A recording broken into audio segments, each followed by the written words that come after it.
As with any science, observational studies and experiments help gather data, but understanding that data, analyzing it, and then being able to apply conclusions effectively mean we have to pair mathematics with our research. So, today's short lesson is on some of the simple statistics you'll need to know in this introductory psychology course. Statistics is the branch of math that is concerned with the collection, evaluation, and judgment about the meaning of data. Basically, it's a tool to demystify data, a means of organizing and analyzing data systematically so that the data have meaning. This data always revolves around the population targeted for study. This population is the parameter of the investigation. As we've learned previously in scientific research, you don't study the entire population, but rather a sample of the population. The data from this sample comprises your statistics. Statistics can be descriptive, meaning they quite literally describe your sample, or they can be inferential, meaning they allow us to take conclusions about the sample and apply them to the target population as a whole. I think you'll be relieved to know that, for the purposes of this introductory psychology course, you'll need to know what inferential statistics are, but you won't need to know how to calculate them. However, you do need to know how to calculate some descriptive statistical measures. The good news is, you pretty much already know how to do this. Measures of central tendency are calculations that show how data tend to center. They are meant to summarize data neatly. You all know, or should know, how to calculate the main measures of central tendency. These measures are mean, median, and mode. A mean is the average of all the values in your data set, and it's often denoted as a bar X. Median is the value in the middle of all the values in your data point, once they've been arranged sequentially, and mode is the value that appears most frequently within the data set.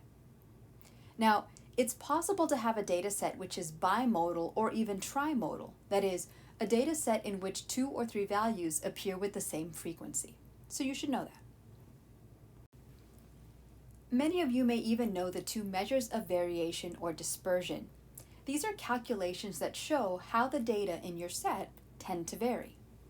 The first measure of variation you need to be able to understand and calculate is range, the distance between the highest and lowest values in your data set. This is simple to calculate. You just subtract the lowest value in your data set from the highest value in your data set. The second measure of variation is called standard deviation. The standard deviation is the average of how far each individual value deviates from the mean of the data set as a whole. Hopefully, just from the definition, you can understand that standard deviation is a multi-step calculation. Fortunately, for our level of psychology, all you need to know is the simple method of calculating standard deviation, and that's what we'll review now. The formula for standard deviation can appear a little intimidating, especially if math isn't your thing. It's not that hard though. Let's take the formula apart bit by bit so we all understand the steps for calculating standard deviation. The capital S kind of obviously stands for standard deviation, which means that the formula to the right of the equal sign encapsulates all the steps you'll need to take in order to calculate standard deviation for any given data set. Underneath the square root symbol, you have a fraction, meaning that at some point in your calculations, you're going to have to divide. For now, let's just look at this numerator right here. So you notice that you've got a Greek alphabet letter here at the top. This is called sigma. And the Greek letter sigma, that angular-looking E, is a mathematical symbol for addition. So you're also going to have to add at some point.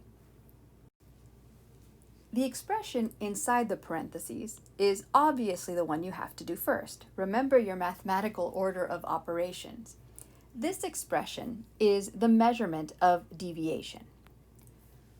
Now, remember that the bar X is a mathematical connotation for the mean. So the expression X minus bar X means that for each value X in the data set, you will need to subtract the value from the mean to determine how far it deviates from the mean. Then, note your little number up here, you're going to need to square that number. After doing so, you remember that the sigma means addition, and you add all of the individual deviation values together to determine the single number of your numerator. The n in the denominator stands for the total number of values in your dataset. This is going to be the same number you used as a denominator to determine the mean of your dataset. And once you have the fraction under the square root symbol calculated, please make sure that you reduce it. So for example, if your numerator here had come out to 48 and the denominator had come out to 12, you need to go ahead and reduce that fraction. Since 12 is a factor of 48, 12 divides into 48, that means that your standard deviation for this calculation would be the square root of 4. Now normally it's perfectly okay to leave your standard deviation noted as a square root, except I'm pretty sure you all know that the square root of 4 is 2. So go ahead and denote that as your standard deviation. Before you worry about having to calculate standard deviation on an AP test, don't, because you won't be asked to do so. However, practicing the calculation of standard deviation means that you gain a greater understanding of that measure of variation, and that you can explain what standard deviation means with more authority. Also, you may be asked to explain standard deviation on a Psych FRQ, or more likely, to answer multiple choice questions about what a given standard deviation might mean. So let's practice determining standard deviation. Let's say the values you see on the screen are our data set for some unknown experiment. Go ahead and write down these numbers so that you can follow along in your notes. 38, 46, 37, 42, 39, 40, 48, and 42. Now let's take time first to just order them sequentially, right? So take a look at those numbers and rewrite them in your notes in sequential order. So it should be 37, 38, 39, 40, 42, another 42, 46, and 48. Let's do the easiest measure of central tendency first, the mode. Now clearly, the number which appears most frequently is 42. So 42 is the mode of our data set. Now let's determine the median. This is a data set with an even number of values. There are 8 numbers. So we need to go to the 2 middle numbers of the data set, and that would be 40 and 42. These are the midpoint values, but you can't have 2 numbers as the median. The median is literally the midpoint of the data set. So you've got to add 40 and 42 together and divide by 2, and hopefully it's pretty obvious that our median for this data set is 41. Now on to range. To determine the range, you need to subtract the lowest value from the highest value. Now, it's not too hard to figure out that the range for this particular set of numbers is 9. Now for the mean. As you know, you've got to first add all of the values together. So 37 plus 38 plus 39 plus 40 plus 42 plus another 42 plus 46 plus 48. Totally fine to use your calculator.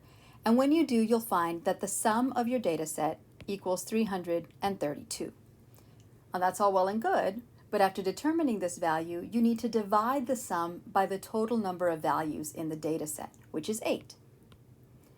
So you divide 332 by 8, and you'll find that your mean, remember bar x is a way to denote mean, is 41.5.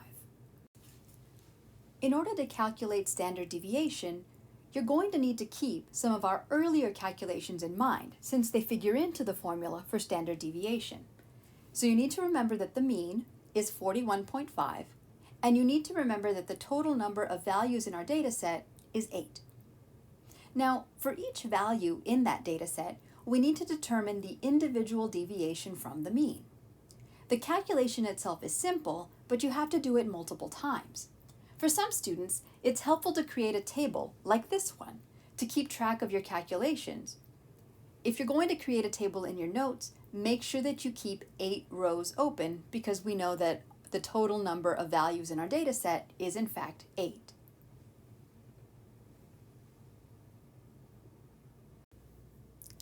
Let's go ahead and start populating our table. So the calculations themselves are simple, you just have to keep track of them. The first value in our data set is 37. So the deviation of that value from the mean would be 37 minus 41.5, which is equal to negative 4.5. And remember, we do have a square at the end of that expression, so let's just go ahead and square each deviation now. The square of negative 4.5 is positive 20.25. Let's do the same thing with the next number, 38. So 38 minus 41.5 is equal to, that's right, negative 3.5. And the square of negative 3.5 is positive 12.25. So keep going with your table, and if you want, you can just write out for yourself the rest of the values. I'm just going to fill out the third column.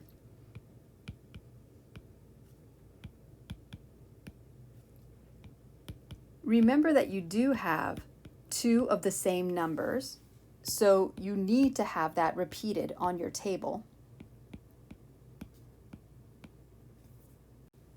And when you're all the way done, remember that the numerator in our formula is actually sigma with each of the values. So let's go ahead and add them all up together so you don't have to worry about doing that again later.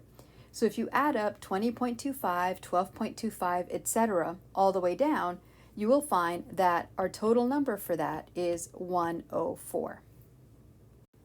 So now we can populate our formula given the calculations we just made.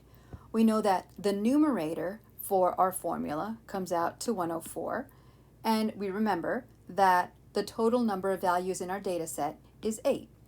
So 104 divided by 8. Except wait a minute, 8 is a factor of 104, so we can reduce this fraction further. And when you do so, you will find that the standard deviation here is the square root of 13, and there's no need to calculate that further. As continued practice, you have a statistics assignment to work on independently. As you work, please do not hesitate to reach out to your instructor for help. That's what we're here for.